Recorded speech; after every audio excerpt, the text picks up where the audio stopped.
বলতে চাই, তোমরা আমাদের সাথে খেলতে আসবা, তোমরা তখন মানুষ হতে পারো নাই, তোমরা তখন কুকুরের খাতা নাম দিয়েছ, তোমরা আগে মানুষ হয়ে আসো, তারপরে তোমাদের সাথে ময়দান ওপেন খেলা হবে। আসো, আগে মানুষ হয়ে আসো, কোনো কুকুরের সাথে আমরা খেলতে চাই না, ঠিক না বেঁচে?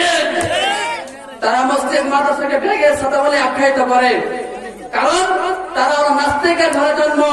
আমি তাদেরকে বলতে চাই, যেই জমিনে লক্ষ লক্ষ মসজিদ রয়েছে, যেই জমিনে লক্ষ লক্ষ মাদ্রাসা রয়েছে, যেই জমিনে সকালবেলা ফজরের পড়বে ছোট ছোট মাসুম মাসুম তালেবে ইলম কোরআন হাতে নিয়ে সেই শেষ রাত্রে এরকম দাঁড়িয়ে যায়, যেই বাংলার জমিনের বুক চিরলে এখনো জিন্দা বলে বুজুর্গদের লাশের গ্রাম বের হয়ে আসবে, এই বাংলার জমিনের মসজিদ মাদ্রাসা ব্যাঙের ছাতা হতে পারে না, বরং তোমরা এই ব্যাঙের ছাতার মতো নাস্তিক হয়েছ।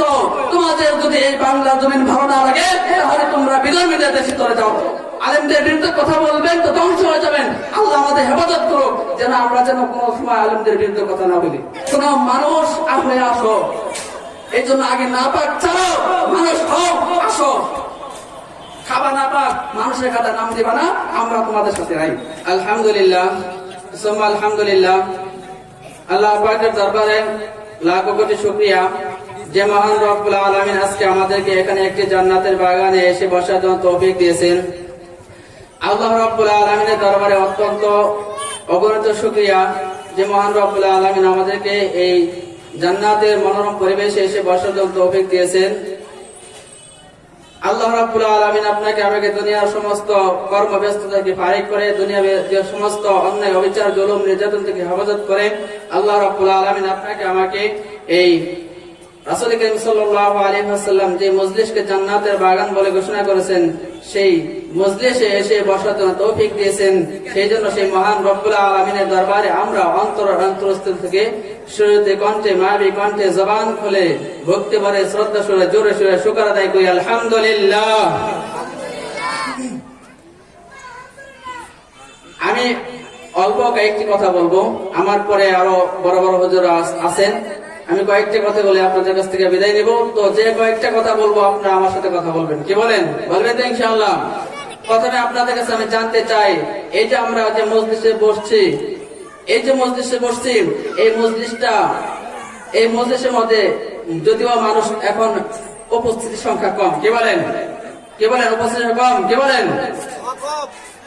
কিন্তু এই মাহফিলটা এমন একটা মাহফিল, এই মজলিসটা এমন একটা মাহফিল, যে মজলিসের বরকত, যে মজলিসের ফজিলত পৃথিবীর মধ্যে অনেক মজলিস হয়, যে মজলিসে লক্ষ লক্ষ মানুষ উপস্থিত থাকে, যে মজলিসে হাজার হাজার মানুষ, লক্ষ লক্ষ মানুষ উপস্থিত থাকে, কিন্তু সেই মজলিসে কোরআন হাদিসের আলোচনা হয় না, সেই মজলিসে এরকম আল্লাহ আল্লাহ রাসূলের কথা হয় না, আল্লাহর প্রশংসা বর্ণনা করা হয় না।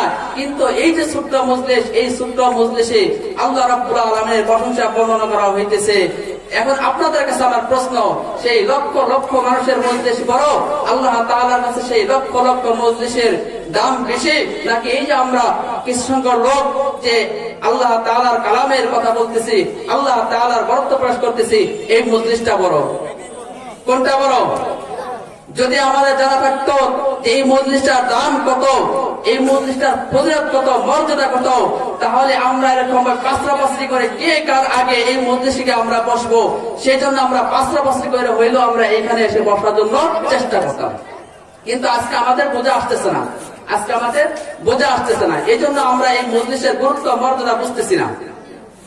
তো এই জন্য আপনাদেরকে আমি বলতেছি, তো আমরা যারা আসছি এরা আল্লাহ তাআলার কাছে মকবুলিয়ত বান্দা, কবুল বান্দা হিসাবে, কবুল বান্দা বিদায় আল্লাহ রাব্বুল আলামিন আপনাদেরকে আমাদেরকে এখানে এসে বসার জন্য তৌফিক দিয়েছেন। সেই জন্য আবার শুকরিয়া আদায় করি আলহামদুলিল্লাহ। আল্লাহ রাব্বুল আলামিন, সংক্ষিপ্ত দুইটা কথা বলবো ভাই, মনোযোগ দিয়ে শুনবেন। আল্লাহ রাব্বুল আলামিন আপনার আমার পয়গম্বর সাল্লাল্লাহু আলাইহি ওয়াসাল্লামকে চারটি দায়িত্ব দিয়ে পাঠাইছেন। কয় দায়িত্ব দিয়ে ভাই? চারটি দায়িত্ব দিয়ে পাঠাইছেন। তার মধ্যে একটি দায়িত্ব হলো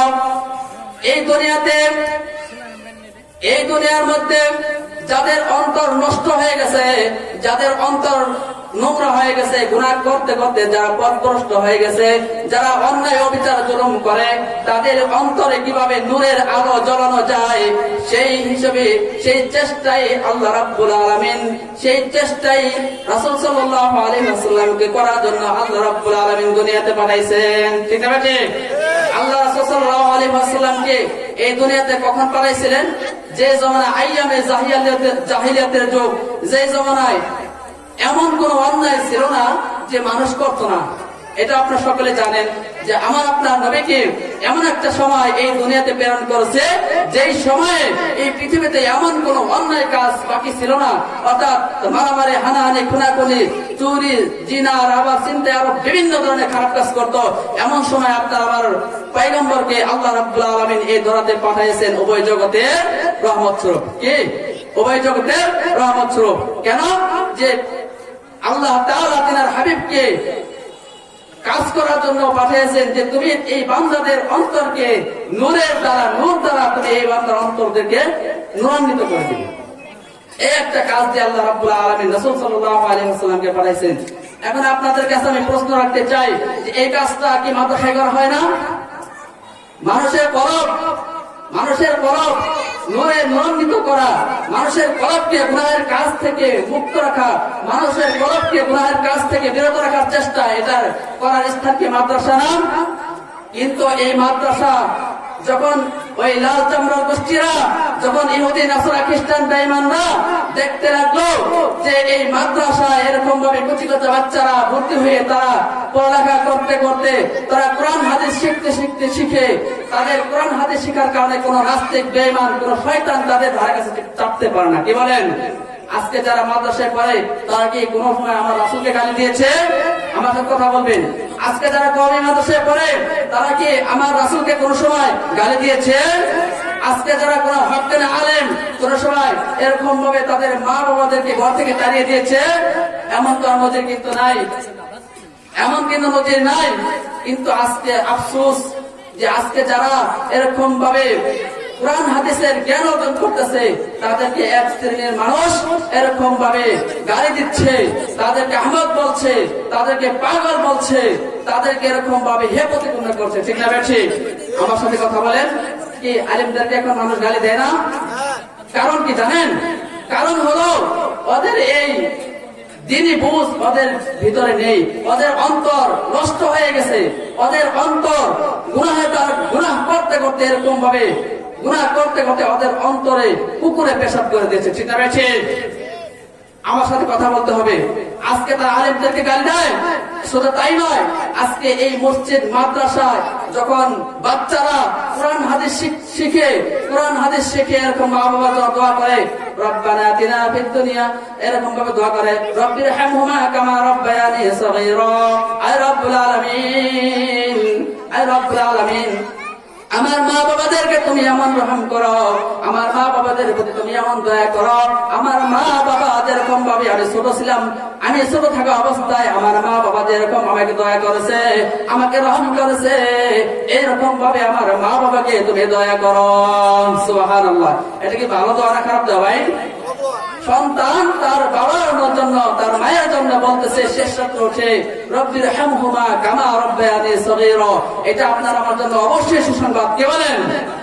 আজকে যখন এরকম ভাবে তারা দেখলো যে এই সন্তান তো এরকম ভাবে দিনই কাজ করতেছে, মা বাবার জন্য এরকম ভাবে কি করতেছে, দোয়া করতেছে, তো কিছু নাস্তিক মুরতাদদের মাথা গরম হয়ে গেল।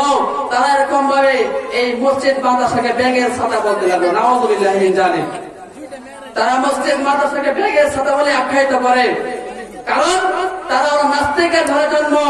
আমি তাদেরকে বলতে চাই, যেই জমিনে লক্ষ লক্ষ মসজিদ রয়েছে, যেই জমিনে লক্ষ লক্ষ মাদ্রাসা রয়েছে, যেই জমিনে সকালবেলা ফজরের পূর্বে ছোট ছোট মাসুম তালেবে ইলম কোরআন হাতে নিয়ে সেই শেষ রাতে এরকম দাঁড়িয়ে যায়, যেই বাংলার জমিনের বুক চিরলে এখনো জিন্দা বলে বুজুর্গদের লাশের গ্রাম বের হয়ে আসবে, এই বাংলার জমিনের মসজিদ মাদ্রাসা ব্যাঙের ছাতা হতে পারে না, বরং তোমরা এই ব্যাঙের ছাতার মতো নাস্তিক হয়েছো।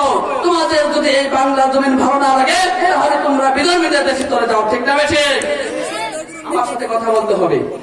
যারা বলে এই মসজিদ মাদ্রাসা ব্যাঙের ছাতা, তারা কি কোনো ভালো সন্তান হতে পারে?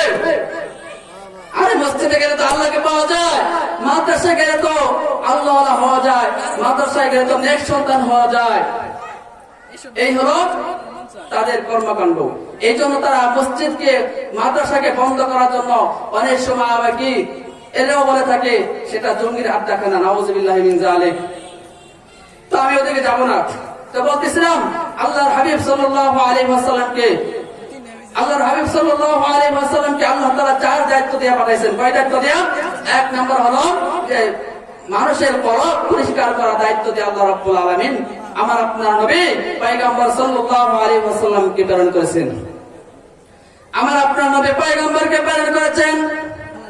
আমার আপনার নবী যখন এরকম ভাবে এই কাজ করতে নামলেন, আমার আপনার নবী সাল্লাল্লাহু আলাইহি ওয়াসাল্লাম একদিন এরকম ভাবে সাহাবায়ে কেরামদেরকে নিয়ে মজমা করতেছিলেন। কলব পরিষ্কার করার জন্য একজন সাহাবায়ে কেরামদেরকে নিয়ে মজমা করতেছিলেন। সাহাবাদেরকে জিজ্ঞেস করলেন, ও উমর, তুমি কিভাবে ইসলাম গ্রহণ করেছো বলো। উমর তার ইসলাম গ্রহণ করার ঘটনা বলে দিল। হযরতে উমর বলে দিল। এরপর ওসমানকে জিজ্ঞেস করলেন, ও ওসমান, তুমি কিভাবে ইসলাম গ্রহণ করেছো, তোমার ঘটনাটা একটু বলো। এরপরে ওসমান বলে দিলেন তিনার ইসলাম গ্রহণের ঘটনা। এরপরে হযরতে আলী রাদিয়াল্লাহু তাআলা আনহুকে বললেন, ও আলী, তুমি কিভাবে ইসলাম গ্রহণ করেছো, তোমার ঘটনাটা এবার বলো। এরপর হযরত আবু বকর সিদ্দিক রাদিয়াল্লাহু তাআলা আনহুকে বললেন, ও আবু বকর, তোমার ইসলাম গ্রহণের ঘটনাটা তুমি একটু বলো। হযরত আবু বকর সিদ্দিক রাদিয়াল্লাহু তাআলা আনহু বললেন, ইয়া হাবিবাল্লাহ, ইয়া রাসূলুল্লাহ, আমার ইসলাম গ্রহণের ঘটনাটা বড়ই মর্মান্তিক। আমি ইসলাম গ্রহণ করেছি, আমার বাবা একদিন আমাকে এরকম ভাবে কোথাও নিয়ে যাইবে বলতেছে, সাজগোজ করার জন্য বলছে, কোথাও নিয়ে যাইবে। আমার বাবা আমাকে নিতে নিতে এরকম ভাবে মন্দির খানায় নিয়ে গেছে।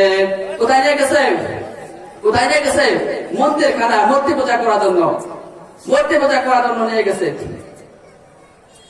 হযরত আবু বকর রাদিয়াল্লাহু তাআলা আনহু বললেন, আমার বাবা সেখানে আমাকে নিয়ে বললেন, এ আবু বকর, তুমি তোমার যত মনের ইচ্ছা আছে, কামনা আছে, এই মূর্তিদের কাছে যাও, এই মূর্তি তোমার কামনা বাসনা পুরা করবে। হযরত আবু বকর রাদিয়াল্লাহু তাআলা আনহু মূর্তিদের কাছে চাইতে লাগলো, আমাকে এটা দাও সেটা দাও, কিন্তু মূর্তি কোনো কথা বলতে পারে না। হযরত আবু বকর রাদিয়াল্লাহু তাআলা আনহুর মেজাজ এরকম ভাবে চড়া হয়ে গেল যে আমার বাবা এদের কাছে চাইতে বললো, কিন্তু আমি তো এদের কাছে চাইতেছি, এরা তো আমাকে কোনো সাড়া দেয় না, এরা আমাকে কি দিবে, এরা তো কোনো কথা বলতে পারে না। হযরত আবু বকর সিদ্দিক রাদিয়াল্লাহু তাআলা আনহু এরকম ভাবে কি করলো, একটা পাথর নিয়ে ওই মূর্তির মাথার মধ্যে নিক্ষেপ করে দিল। মূর্তির মাথা সঙ্গে সঙ্গে চূর্ণ বিচূর্ণ হয়ে গেল।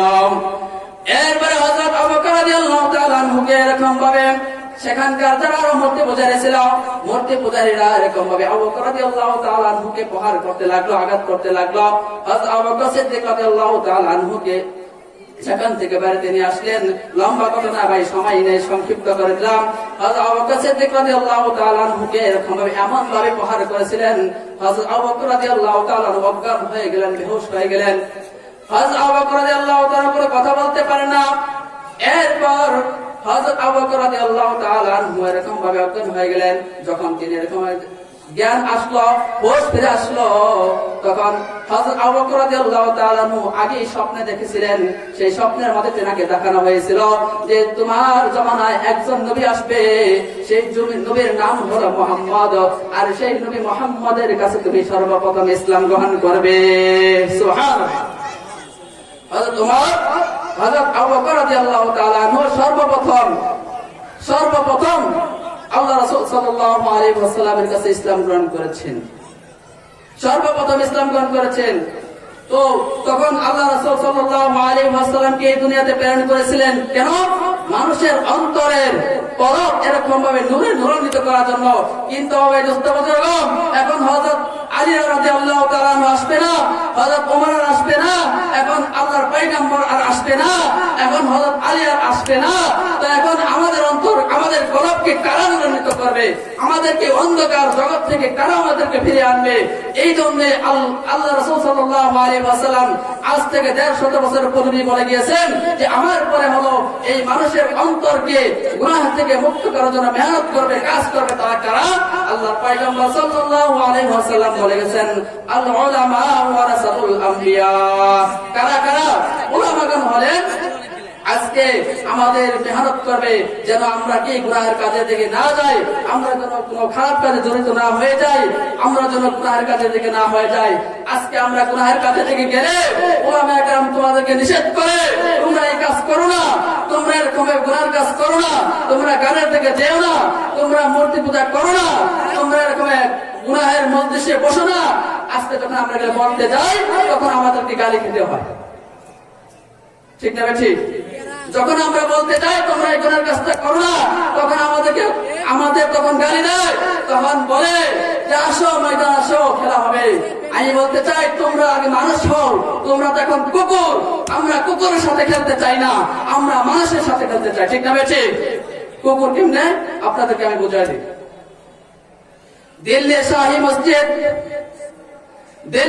মসজিদে একজন আল্লাহর বুজুর্গ ছিলেন, তিনি এরকম ভাবে রুমাল মুড়ে আনতেন। তিনি দিল্লির শাহী মসজিদের পাশে এক দোকানে নাস্তা করতেন, সেখানে তিনি এরকম দৈনিক প্রতিদিন নাস্তা করতেন। তো সেই দোকানদার একদিন আল্লাহর বুজুর্গকে বলতেছে, আল্লাহর বুজুর্গ আপনি আমার জন্য একটু দোয়া করেন, আমার জন্য একটু দোয়া করেন। আল্লাহর বুজুর্গ দোয়া করেন, আল্লাহ তুঝে ইনসান বানা দো। একবার দোয়া করেন, আল্লাহ তোমাকে মানুষ বানায়। কি দোয়া করলেন?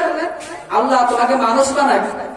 এরপরে আবার কিছুদিন পরে হুজুর আমার জন্য দোয়া করেন, আবার দোয়া করেন, আল্লাহ তুঝে ইনসান বানা দাও, আল্লাহ তোমাকে মানুষ বানাক। আবার 1 2 3 দিন 3 দিন এরকম ভাবে যখনই দোয়া চায় তখনই দোয়া করে আল্লাহ তোকে মানুষ বানায় দেখ। একদিন ওই দোকানদার রাগ হয়ে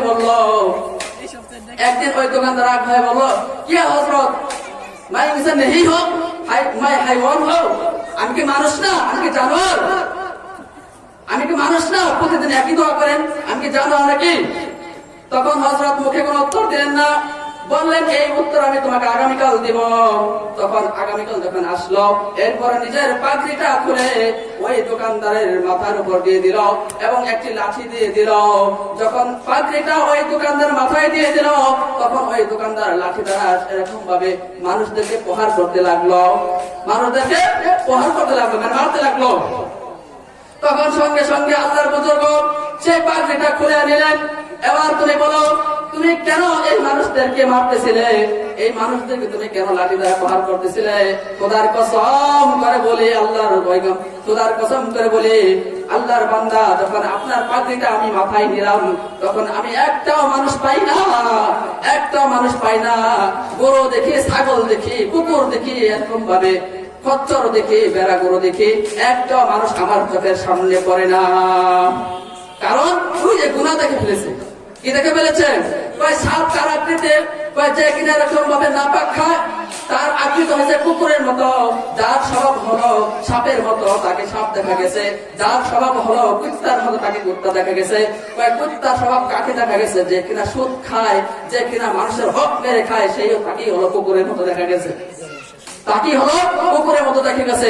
আমি আজকে বলতে চাই, তোমরা আমাদের সাথে খেলতে আসবা, তোমরা তখন মানুষ হতে পারো নাই, তোমরা তখন কুকুরের খাতে নাম দিয়েছ, তোমরা আগে মানুষ হয়ে আসো, তারপরে তোমাদের সাথে ময়দান ওপেন করা হবে। আসো, আগে মানুষ হয়ে আসো, কোন কুকুরের সাথে আমরা খেলতে চাই না, ঠিক না বেশি? কোন মানুষ হয়ে আসো। এই জন্য আগে নাপাক ছাড়ো, মানুষ হও, আসো। খাবা নাপাক, মানুষের খাতে নাম দিবা না, আমরা তোমাদের সাথে নাই। তো ভাই দোস্ত বুজুর্গ, আমি আপনাদের এই সংক্ষিপ্ত সময় যেই কথাটা বুঝাইতে চাইছি সেটা হলো আল্লাহ রাসূল সাল্লাল্লাহু আলাইহি ওয়াসাল্লাম দুনিয়াতে পাঠাইছেন রাসূলকে মানুষের কলব পরিষ্কার করার জন্য। সেই কলব এখন উলামাগণ পরিষ্কার করবে। কি বলেন? সেই কলব এখন মানুষকে দাওয়াত দেবে উলামাগণ। এই উলামাগণ কখনো বেজ্জতি হয় দাওয়াত দিতে গিয়ে, কখনো লাঞ্ছিত হয়, কখনো মায়ের খায়, ঠিক না বেঠিক? কথা বলেন, ঠিক না বেঠিক? এই জন্য খবরদার, আমরা কখনো আলেম ওলামাদের বিরুদ্ধে যাব না, আমরা কখন এরকম আলেম ওলামাদের বিরুদ্ধে কোনো জবান নাড়বো না, কোনো কথা বলবো না, তারা ধ্বংস হয়ে যাবো। আলেমদের বিরুদ্ধে কথা বলবেন তো ধ্বংস হয়ে যাবেন। আল্লাহ আমাদের হেফাজত করুক, যেন আমরা কোনো সময় আলেমদের বিরুদ্ধে কথা না বলি। আল্লাহ আমাদের সকলকে আলেমদের বিরোধিতা থেকে হেফাজত করুক এবং আমাদেরকে ঈমান নিয়ে যেন কবরে যেতে পারে সেই তৌফিক আল্লাহ রাব্বুল আলামিন আমাদের দান করুক। আমিন। ওয়া আখিরু দাওয়ানা আলহামদুলিল্লাহি রাব্বিল আলামিন। মাশাআল্লাহ, আলহামদুলিল্লাহ। এতক্ষণ যাবত গুরুত্বপূর্ণ আলোচনা শুনতেছিলেন।